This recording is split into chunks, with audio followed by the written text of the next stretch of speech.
Welcome everyone to this deep dive, part of our Mastering Azure Fundamentals series. This is episode 8. That's right. Today we're really focusing in on Azure Compute and networking services. Basically how Azure gives you the infrastructure and the connections you need for your apps in the cloud. Yeah, the building blocks. We'll be looking at virtual servers, networks, all that good stuff. Exactly, from virtual machines to virtual desktops, containers, functions. Yeah. Quite a lot to cover. And then the networking side too, VNets, VPNs, ExpressRoute, DNS. It's a big landscape. Our mission today is really to pull out the essential insights, help you grasp the power and the flexibility Azure offers here. Okay, let's unpack this then. Where should we start? Maybe with the cornerstone, Azure Virtual Machines. Good starting point. VMs. Yeah, think of them like, virtual servers, but running in Azure's data centers. It's infrastructure as a service, or IS. Right, IS. So Azure provides the hardware, basically the virtual hardware, and we manage the rest, like the OS, the software. Precisely. You get full control over the operating system, the software you install. So if you need specialized software, maybe custom configurations, or just that full OS control, VMs are often the way to go. Azure handles the physical servers, the networking below, the storage, while our job is managing what's inside that VM. Yeah, think of it like renting server space, but virtualized. You outfit it with your software. And they have templates, right? Pre-configured images to speed things up. Absolutely. Saves a ton of time. Yep. You can get an image with Windows or Linux, maybe SQL Server already installed. Just speeds up provisioning quite a bit. Okay. Now, what about scaling? Because demands change, right? Definitely. You can scale individual VMs, of course, but for bigger applications, you'll want to group them. That's where things like scale sets and availability sets come in. Ah, okay. Scale sets. Tell me more about those. So virtual machine scale sets, they let you manage a whole group of identical load-balanced VMs. Imagine needing, say, 10 web servers that are all the same. Scale sets automate the configuration, the updates, and crucially, the scaling. You can set rules like add more VMs if CPU usage goes over 70%, or scale based on a schedule. Oh, wow. So it handles load balancing automatically, too. Yep. Includes a load balancer by default. It distributes the traffic across all the VMs in the set. Super useful for, scalable services where demand fluctuates. Like an e-commerce site during a sale, perhaps? Exactly that kind of scenario. You scale up for the rush, scale down afterwards, saves costs, keeps performance up. It's really efficient. Okay, that makes sense for handling variable load. What about availability sets then? That sounds more like resilience. Precisely. Availability sets are all about high availability, protecting against failures. They spread your VMs across different underlying hardware infrastructure within the data center. How does that work? You mentioned domains, update and fault domains. Right. So an update domain groups VMs that might be rebooted together during planned Azure maintenance. By spreading your VMs across multiple update domains, say 5 of them, Azure ensures only one group goes down at a time for updates. Okay, so maintenance doesn't take down your whole application. Exactly. There's like a 30-minute window between updating each domain usually. And then fault domains, they protect against unplanned hardware failures. Like a power supply failing or a network switch. Spot on. A fault domain is basically a group of VMs sharing the same power source and network switch, like a single server rack. Azure spreads your VMs across typically up to 3 fault domains. So if one rack fails, the VMs in the other racks keep running. It protects against those single points of failure within the data center itself. That's clever. And there's no extra cost for the availability set itself, just the VMs within it. Correct. It's a feature to enhance resilience, not an extra charge. Got it. Yeah. So where do we see VMs used most often? Use cases? Oh, lots of places. Testing and development is huge. Quick to set up, tear down different environments. Running existing applications, obviously, especially with that pay-as-you-go scaling. Extending data centers too, right? Like hybrid scenarios. Yeah, integrate them with Azure Virtual Networks. Maybe hosting something like SharePoint in Azure that still needs to talk to your on-prem network. Disaster recovery is another big one, cost-effective DR using IaaS. And that lift and shift migration. Just moving existing server images to the cloud. Absolutely. VMs are often the first step for many organizations migrating. Take an image of a physical or virtual server, run it in an Azure VM with minimal changes. And when you set one up, you choose the size, storage, networking? You do. You pick the VM size that dictates cores, RAM. You select storage HDDs or faster SSDs, and you configure networking, which virtual network, public IPs, open ports, all that. Lots of control. Okay, that's a solid overview of VMs. Now, what if the need is more about providing desktops to users rather than servers for applications? Azure Virtual Desktop. Right. Azure Virtual Desktop, or AVD. It's a cloud-based service for desktop and application virtualization.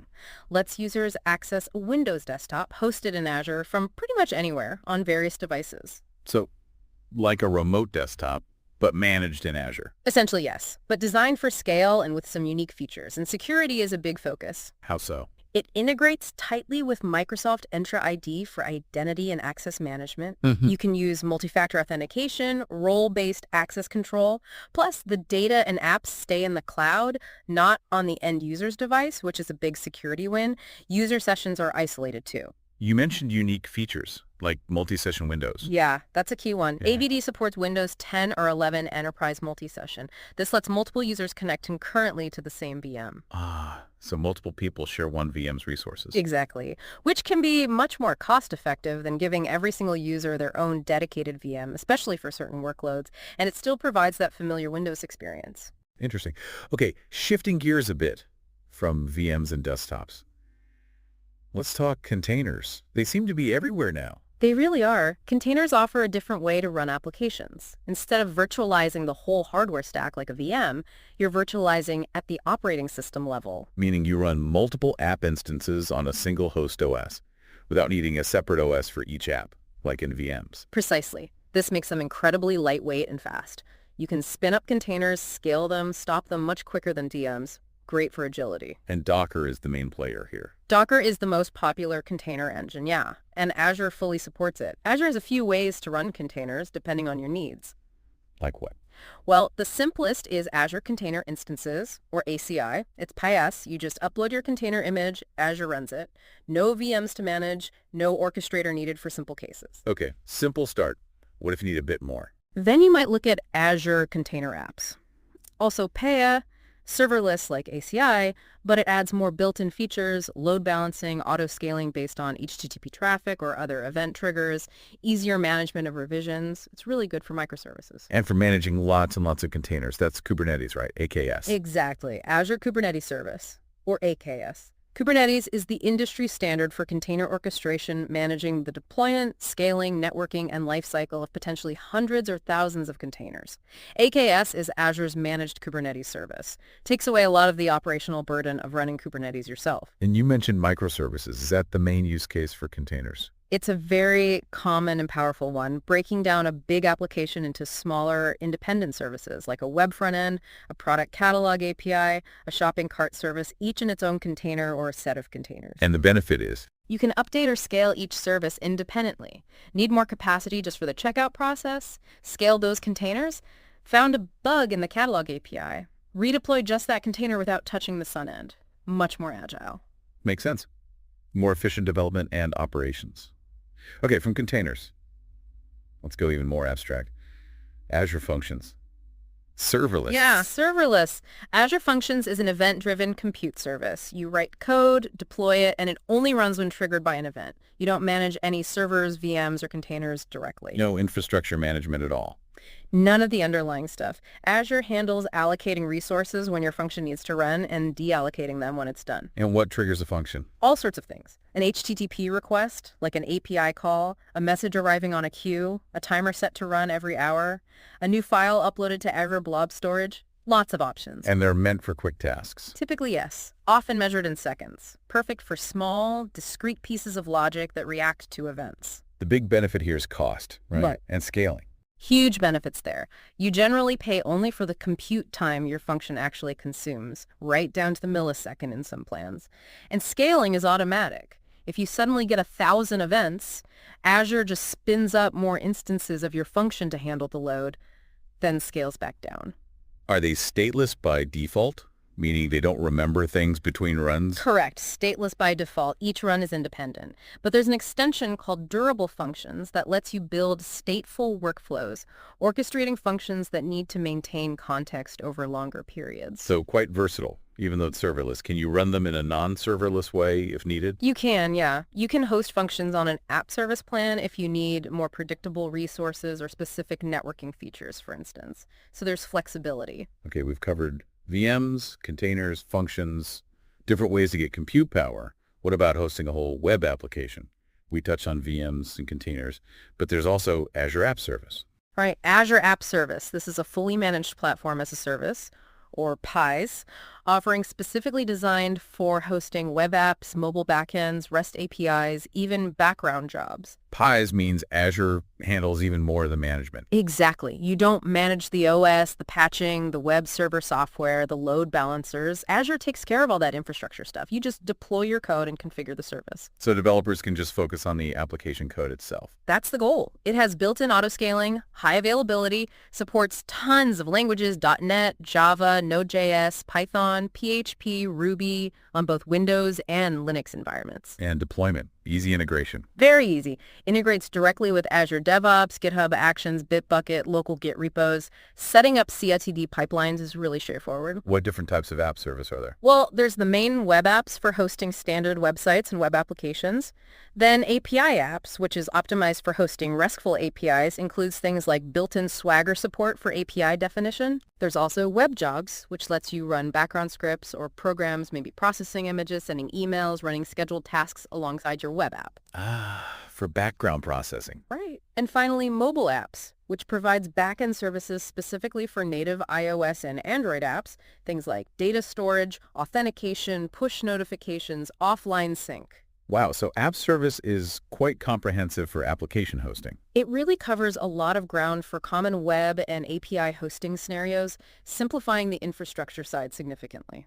Okay, that wraps up our look at the compute side. Now, none of this works without networking, right? Connecting all these resources together, connecting to users, connecting back to on-prem. Let's dive into Azure networking services, starting with virtual networks. Absolutely fundamental. Azure Virtual Network, or VNet. Think of it as your own private network space within Azure. It's logically isolated from other customers' networks. Like setting up your own network range in the cloud. Exactly. You define your own private IP address space, like 10.0.0.016 or something similar, and then you can carve that up into smaller ranges called subnets. And what can you do with these VNets? A lot. They provide isolation, segmentation. You control communication between subnets. They let your Azure resources, VMs, app services in an app service environment, AKS clusters communicate securely with each other using private IPs. Can they talk to the internet? Yep. You can configure them for internet communication using public IP addresses or public load balancer. And connecting back to our own data center.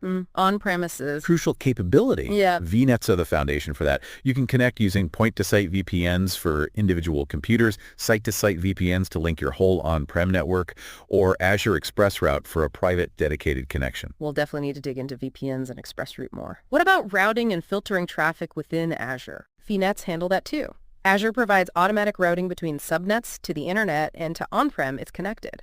But you can customize routing using route tables and border gateway protocol, BGP if you need more control. And filtering, like firewall. Yes. You use network security groups, or NSGs. They act like basic firewalls, letting you define inbound and outbound rules based on IP address, port, and protocol to allow or deny traffic to resources within your VNet.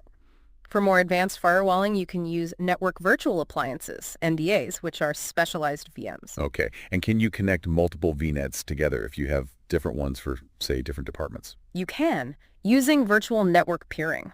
It creates a direct private connection between two VNets, allowing resources in them to communicate as if they were in the same network using private IPs. Traffic stays on the Microsoft backbone. Even across different Azure regions? Yes, global VNet peering connects VNets in different regions, and you can use user-defined routes, UDRs, to further control traffic flow between peered networks if needed. Okay, so VNets are the core network fabric. Let's talk about those connections back to on-premises. You mentioned VPNs first. Azure Virtual Private Networks. Right. A VPN creates that encrypted tunnel over an untrusted network, typically the internet, to securely connect, say, your Office network to your Azure VNet. And Azure uses a VPN gateway for this. Correct. A VPN gateway is a specific type of virtual network gateway you deploy into a dedicated subnet in your VNet. It's the Azure endpoint for your VPN connection. What kinds of connections can it handle? Primarily three types. Site-to-site, connecting your on-prem network device like a router or firewall to the Azure VPN gateway. Point-to-site, for individual user devices connecting securely. and network-to-network, connecting multiple Azure VNets together using VPNs, although VNet peering is often preferred for that now. And all traffic is encrypted. Yes, encryption is key. One VPN gateway per VNet, but it can connect to multiple locations. You usually choose between policy-based and route-based VPNs. What's the difference there, policy versus route-based? Policy-based VPNs use static IP address combinations to define what traffic gets encrypted. It's simpler but less flexible. Route-based VPNs use routing either dynamic like BGP or static routes to determine which traffic goes over the VPN tunnel. They treat the tunnel like a network interface. Which one is generally preferred? Route-based is definitely preferred for most scenarios now. It's more resilient to network changes, works better with on-prem devices, and is required for things like VNet-to-VNet connections, point-to-site, multi-site connections, and coexisting with ExpressRoute. Okay, route-based sounds more versatile. What about high availability for these VPN gateways? You don't want that connection to be a single point of failure. Good point. By default, they're active standby. 2 instances behind the scenes, automatic failover if the active one has issues, takes seconds for planned maintenance, maybe up to 90 seconds for unplanned failures. Can you do better than active standby? You can. Active-active configuration uses BGP, gives you 2 active tunnels with unique public IPs for better throughput and faster failover. You can even have redundant devices on your end. Any other HA options? Yes, you can use a VPN gateway as a failover path for ExpressRoute. If your primary ExpressRoute circuit goes down, traffic can automatically reroute over the VPN. And in regions with availability zones, you can deploy zone-redundant gateways for even higher resilience against data center zone failures. Okay, that covers VPNs well. Now, the other option for connecting back. Yeah. Azure ExpressRoute. You said it's private and dedicated. Exactly. ExpressRoute bypasses the public internet entirely. It provides a private connection between your on-premises network and the Microsoft cloud, facilitated by a connectivity provider. So, not over the internet, like a VPN. What's the big advantage? Several advantages. Reliability is usually higher. Performance is more predictable with lower, more consistent latency because it's not subject to the variability of the public internet. Bandwidth options are typically much higher than VPNs, and security is enhanced because traffic isn't traversing the public internet. Sounds ideal for critical connections. What can you connect to?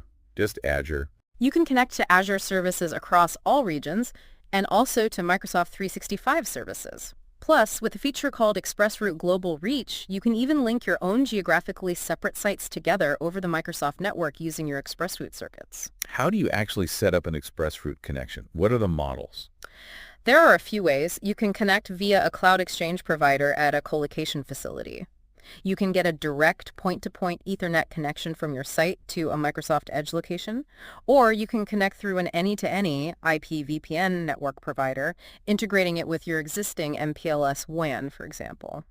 There's also ExpressRoute Direct for very high bandwidth needs, like 10 or 100 Gbps connections directly to Microsoft's network. It uses BGP for routing, like the route-based VPNs. Yes, BGP is used for dynamic route exchange between your network and Microsoft's, and redundancy is built in, usually with dual connections provided by the partner or yourself. Is it completely isolated from the internet then? Security-wise? Mostly. The primary data path is private. But it's worth noting some things like public DNS resolution, checking certificate revocation lists, or accessing Azure CDN might still use the public internet. But for the core connectivity, it's private. Okay, ExpressRoute for those high-performance private needs. Finally, let's touch on DNS, domain name system, critical for everything online. How does Azure handle that? Azure DNS. It's Microsoft's hosted DNS service. Very reliable, high performance, built on their global network using Anycast routing for fast responses worldwide. So you can host your domain's DNS records, like your website's A record or MX records for email, on Azure DNS. Exactly. It manages the name resolution for your domains. What are the benefits of using Azure DNS over, say, my domain registrar's DNS? Performance and reliability are big ones, leveraging that global Anycast network. Security integration is strong too. It uses Azure Resource Manager, so you get role-based access control, activity logs, resource logs. It's easy to manage via the portal, PowerShell, CLI, APIs. Any special features? Yes, alias records are really useful. They let you point a DNS record directly at an Azure resource, like a public IP address, a traffic manager profile, or a CDN endpoint. The cool part is, if the IP address of that Azure resource changes, the alias record automatically updates. Oh, that avoids having to manually update DNS if an IP changes. Precisely. Very convenient. And you can use it for private DNS zones within your VNets, too, for internal name resolution. One clarification, though. Azure DNS doesn't register the domain name itself, right? You still need a registrar. Correct. It's purely a DNS hosting service. You need to buy your domain name, like learnazureforfree.com, from a registrar, which could be Azure App Service Domains or any third-party registrar. Then you delegate the DNS hosting for that domain to Azure DNS by updating the name server records at your registrar. Got it. So it handles the resolution once you own the domain? Right. Wow. Okay, so wrapping this up, it's clear Azure offers this incredibly broad and deep set of compute and networking services. You've got options from full control VMs to desktop virtualization, lightweight containers, event-driven functions, managed app platforms. Yeah, and the networking to tie it all together securely, whether it's within Azure, out to the internet, or back to your own premises using VPN or that dedicated ExpressRoute.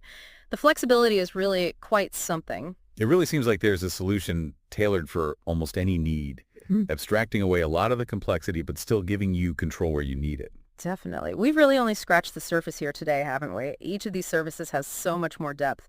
But hopefully this overview gives everyone a solid foundation and maybe sparks some ideas. Absolutely. It makes you think, doesn't it? What really stands out from all this for you? How might you apply some of these compute or networking concepts differently now? It really raises that bigger question about where application deployment and infrastructure management are heading in this cloud-centric world. Food for thought, for sure. Well, we'll see you in the next episode. And remember to visit learnazureforfree.com.